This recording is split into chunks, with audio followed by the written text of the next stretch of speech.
Pak Dik-Dik. Pak Dik-Dik, halo Pak Dik-Dik. Assalamualaikum. Waalaikumsalam warahmatullahi wabarakatuh. Pak Dik-Dik. Waalaikumsalam warahmatullahi wabarakatuh. Ini unmute-nya macet-macet ini. Terima kasih atas kesempatan Buya. Salam ketemu kembali Prof. Hans.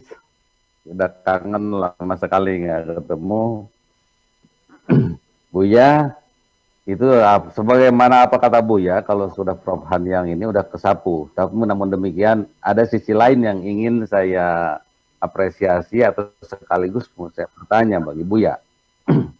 Dalam penjelasan Buya tadi bahwa kita ini sebagai tamu yang baik itu menerima apapun yang disajikan oleh tuan rumah. Kira-kira gitu.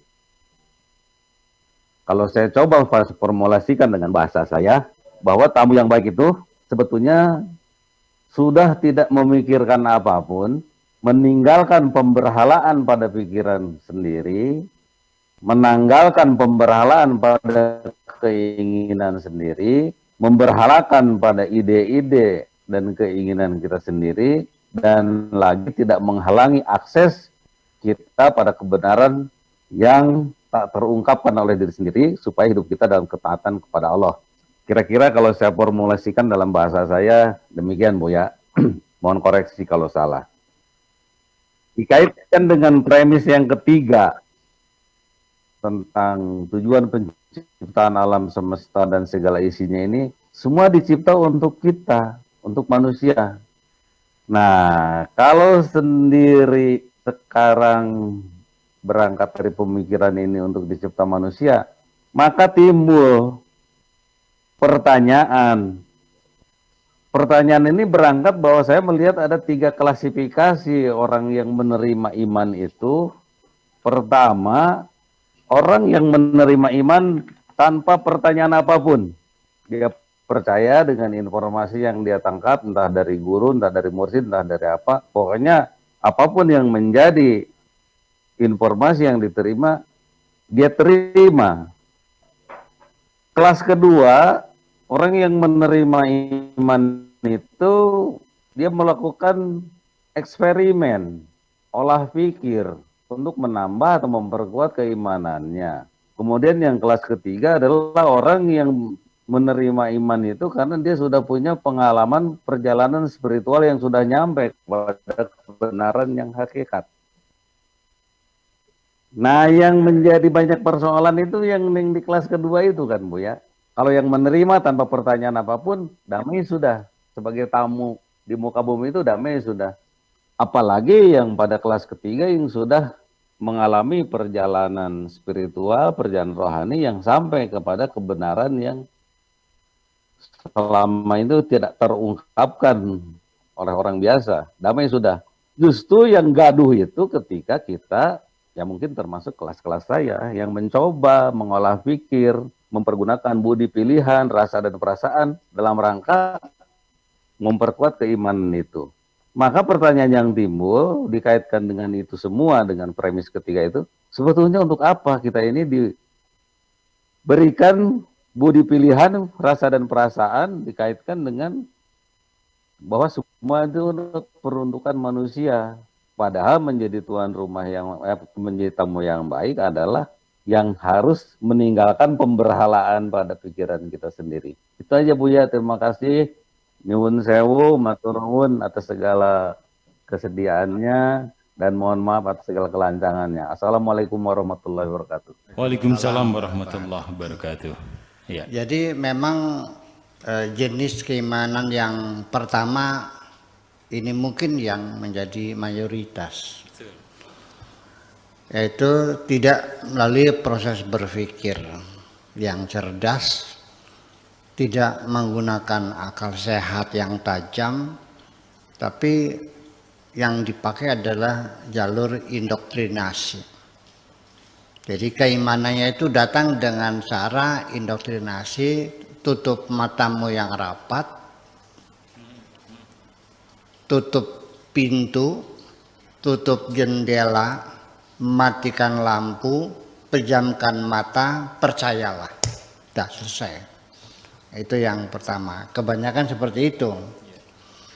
Nah, sehingga para ahli teologi, para ahli ilmu kalam atau ilmu tauhid, untuk orang awam itu dalil pembuktian atas keyakinan cukup dengan dalil umum. Ya, yang membuktikan bahwa alam semesta ini tidak mungkin terjadi dengan sendirinya, tetapi masih ada yang menjadikan. La budda min muhditsin. Ya. Kullu muhditsin la budda min muhditsin. Kullu mawjudin la budda min mujidin. Setiap yang ada mesti ada yang mengadakan. Tidak mungkin gelas ini langsung jadi sendiri, kecuali harus ada yang membikin. Sebatas itu saja meyakinkan bahwa Tuhan Maha Benar dan Tuhan ada. Selesai. Itu bisa diterima untuk orang awam yang uneducated. Kemudian ada lagi orang yang beriman melalui proses pendidikan yang sifatnya membangun daya menalar, pendidikan yang kritis, yang modern, ya, yang dalam keterbukaan dengan cara dialog, pelajar aktif, tidak seperti yang kita alami. Kelas itu kan mimbarnya guru untuk pidato, dan kita hanya sebagai pendengar yang budiman. Betul nggak? Iya. Ya, kita kan gitu. Jadi tidak membangun daya menalar, tapi kita hanya indoktrinasi. Nah, itu melalui pendidikan yang gaya modern, dengan pembuktian, dengan eksperimen, dibawa masuk ke laboratorium, dengan uji coba dan sebagainya. Itu. Dan yang ketiga, yaitu adalah dari hasil pencarian seseorang tentang kebenaran itu sendiri, bereksperimen.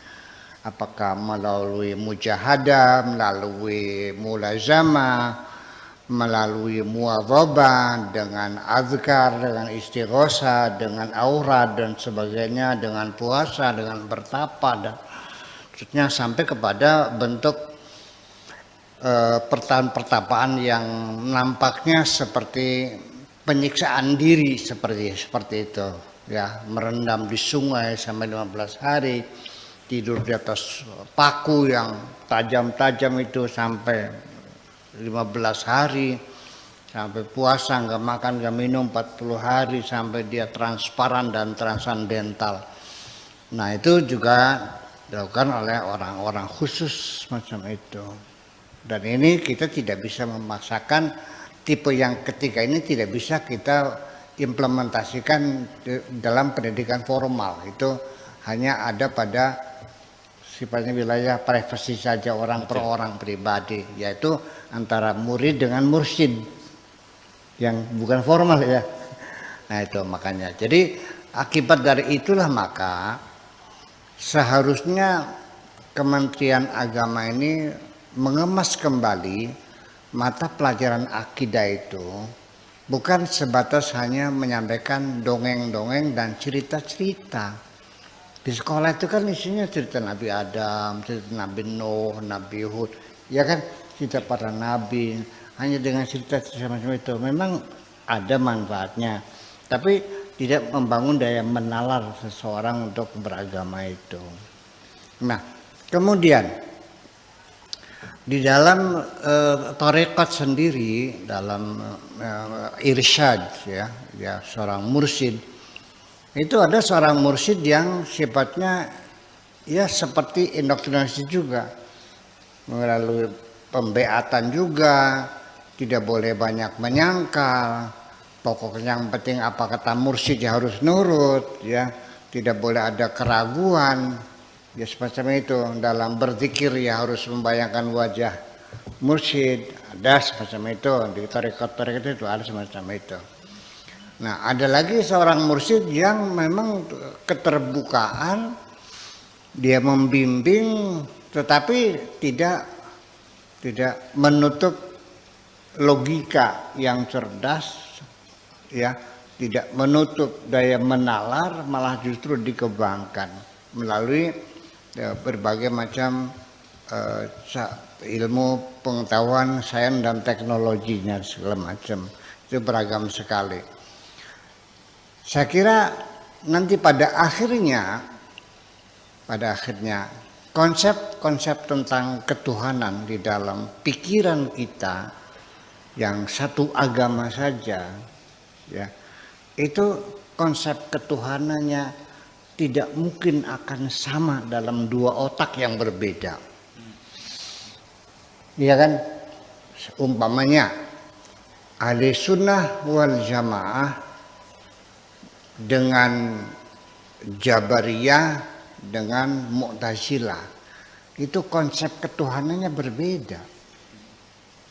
Namanya sama, Tuhannya namanya Allah juga. Tapi kata Mu'tazilah, Allah itu tidak melakukan intervensi terhadap kehidupan manusia. Tuhan menciptakan manusia dengan sempurna, dikasih akal, dikasih budi, dikasih pekerti, dikasih logika, dikasih angan-angan, dikasih imajinasi, dengan tangan, dengan kaki, dan mulut, dan dia berbuat sesuai dengan pilihannya, bebas, tidak ikut serta, memilih sendiri. Hanya Tuhan nanti akan membalas kebaikan dengan kebaikan lagi, membalas kejahatan dengan kejahatan lagi. Jadi semua itu akibat karena pilihannya sendiri. Kalau Jabariyah semuanya itu Tuhan yang menentukan hidup manusia dari lahir sampai mati, rezekinya, matinya, jatuhnya, pingsannya, sakitnya, sembuhnya, otaknya dan segala macam jenis darah, semuanya semua Tuhan yang menentukan semuanya, kita tinggal menjalani saja. Nah, ahli sunnah wal jamaah ada yang namanya qada mubram, qada ghairu mubram. Ada perjalanan nasib yang sudah ditentukan secara paten oleh Tuhan, dan ada yang bisa direvisi di tengah perjalanan, namanya qada mubram dan qada ghairu mubram. Itu seperti itulah kira-kira, bahwa pada akhirnya substansi yang paling penting bahwa yang mencipta Tuhan itu, ya, Tuhan yang mencipta alam itu adalah Tuhan. Nah, ketika kita tanya, dari mana Anda tahu namanya itu Allah? Itu bukan dari logika kita, tetapi karena Nabi Muhammad SAW diutus Tuhan ke bumi untuk memberitahukan Tuhan yang mencipta alam ini namanya Allah. Jadi semua agama menyebut Tuhannya berbeda kan? Iya, ya terserahlah.